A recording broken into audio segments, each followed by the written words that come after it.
আসসালামু আলাইকুম বন্ধুরা, কেমন আছেন সবাই? আশা করি সবাই ভালো আছেন, সুস্থ আছেন। আলহামদুলিল্লাহ আমরাও খুব ভালো আছি, সুস্থ আছি। সোনালী রান্নাঘর অ্যান্ড ব্লগ চ্যানেলে আপনাদের প্রত্যেককে স্বাগত জানাই।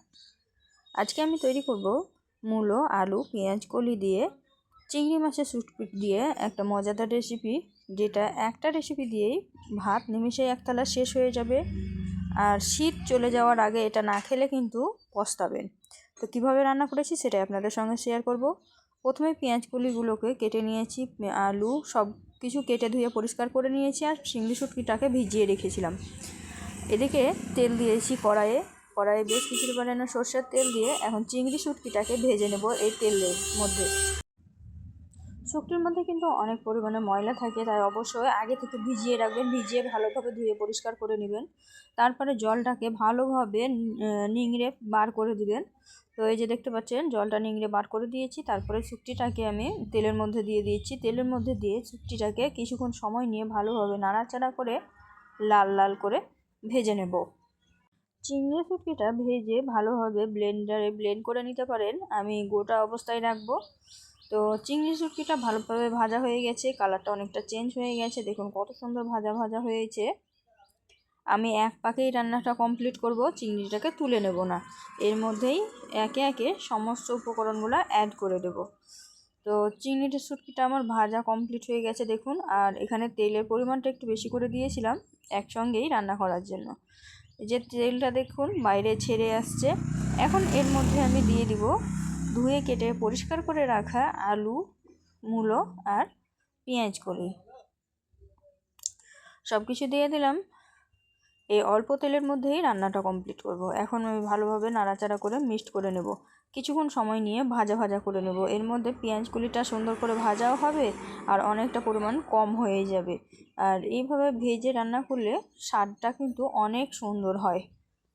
সুন্দরভাবে ভাজা ভাজা হয়ে গেছে, এখন একে একে মশলা দেবো আর সুন্দর করে কষিয়ে নেব। প্রথমে দিয়ে দিলাম হলুদ গুঁড়ো দিয়ে এখন দিয়ে দিচ্ছি জিরা ধনিয়া পাউডার। এই জিরা ধনিয়া পাউডারের মধ্যে অনেক রকমের মশলা পেস্ট করা আছে।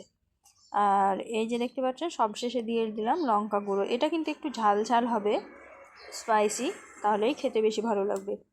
তো সব মশলা দিয়ে ভালোভাবে নাড়াচাড়া করে মিক্সড করে নিচ্ছি দেখুন। আর মশলাটা দেওয়ার সঙ্গে সঙ্গে কালারটা চেঞ্জ হয়ে গেল, এখনই দেখে কত সুন্দর লাগছে। এটা যখন কষানো হবে তখন আরও জিভে জল চলে আসবে, এত সুন্দর লাগবে দেখতে।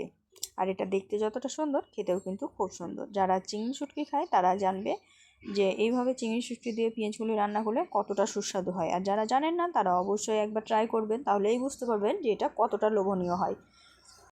সুন্দর মতো কষানো হয়ে গেছে, এখন এর মধ্যে অ্যাড করব লবণ। প্রথমেও দিয়ে দিতে পারেন, আমি কিন্তু প্রথমে দিইনি, মিডিলে দিয়েছি। সুন্দরভাবে কষিয়ে নিচ্ছি লবণটা দিয়ে দেখুন। আর কালারটা দেখুন কত সুন্দর এসেছে, জাস্ট অসাধারণ এসেছে। ভালোভাবে একটু সময় নিয়ে ধৈর্য ধরে কষিয়ে কষিয়ে রেসিপিটা তৈরি করতে হবে। এই যে দেখুন কালারটা আমি একটু জুম করে দেখাচ্ছি কতটা সুন্দর লাগছে। লবণটা দেওয়ার পরে আমি অফ ক্যামেরায় ভালোভাবে নাড়াচাড়া করে মিক্সড করে কষা কষা করে নিয়েছি। এটা ভালোভাবে নাড়াচাড়া করে কষানো হয়ে গেছে, এখন এর মধ্যে জলটা অ্যাড করে দেব। তো একটু সময় নিয়ে ভাজা ভাজা যদি করেন তাহলে কিন্তু খেতে বেশি ভালো লাগে, তাই একটু ধৈর্য ধরে সময় নিয়ে আমি কষিয়ে নিয়েছি। আর এখন জলটা অ্যাড করে দিচ্ছি।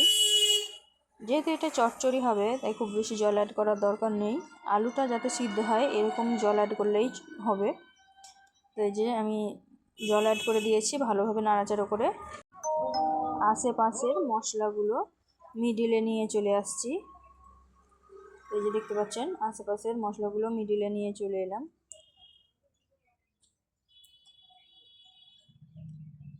আর একটু জল অ্যাড করে দিলাম, যেহেতু আলুগুলো একটু মোটা মোটা করে কাটা আছে, একটু সিদ্ধ হতে টাইম লাগবে তাই।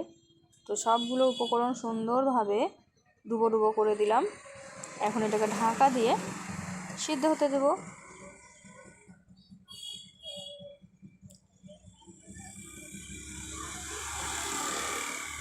ঢাকা দিয়ে কিছুক্ষণ সিদ্ধ করে নিয়েছিলাম, তার মধ্যে দেখুন এটা কিন্তু অনেকটা সিদ্ধ হয়ে গেছে আর এখনও পর্যন্ত জল আছে।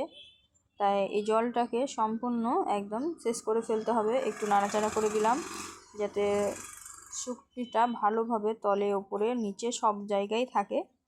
স্যুপটি কিন্তু হালকা হয়, তো ভেসে উপরে চলে আসে। তো এইভাবে একটু মিক্সড করে দিলে সব জায়গাতেই স্যুপটির পরিমাণটা সমানভাবে যায়, খেতেও ভালো লাগে। তো ভালোভাবে নাড়াচাড়া করে আবারও আমি এটাকে ঢাকা দিয়ে কিছুক্ষণের জন্য রান্না করে নেব। যতক্ষণ পর্যন্ত জল থাকবে ততক্ষণ রান্না করব, কারণ এটা সিদ্ধ হয়ে গেছে, জলটা শুকিয়ে গেলেই হবে। তো এই যে ঢাকা দিয়ে রান্না করে নিয়েছি, দেখুন কত সুন্দর কালার হয়েছে। আর তলায় একটু একটু জল আছে, তো এই জলটা কিন্তু সম্পূর্ণ শুকনো করে ফেলবো। তো নাড়াচাড়া করে আমি ভালোভাবে মিক্সড করে নিচ্ছি। দেখুন কি সুন্দর লাগছে দেখতে।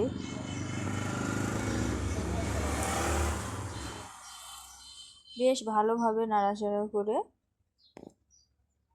মিক্সড করে আঁচটাকে একটু বাড়িয়ে দিয়েছি আর জলটাকে শুকিয়ে নিচ্ছি। এইভাবে নাড়াচাড়া করে জলটা শুকিয়ে নিতে হবে।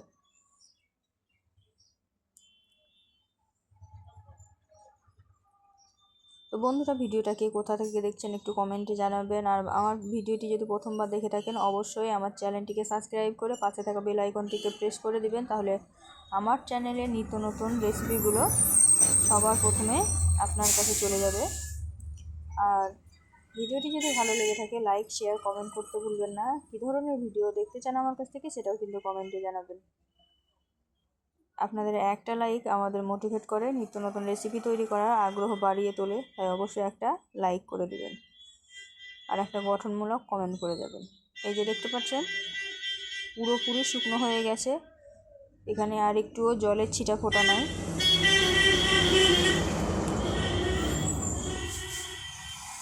সুন্দরভাবে নাড়াচাড়া করে দেখিয়ে দিলাম, তলায় কিন্তু একটুও জল নাই, সম্পূর্ণভাবে শুকিয়ে গেছে আর কালারটাও জাস্ট অসাধারণ হয়েছে।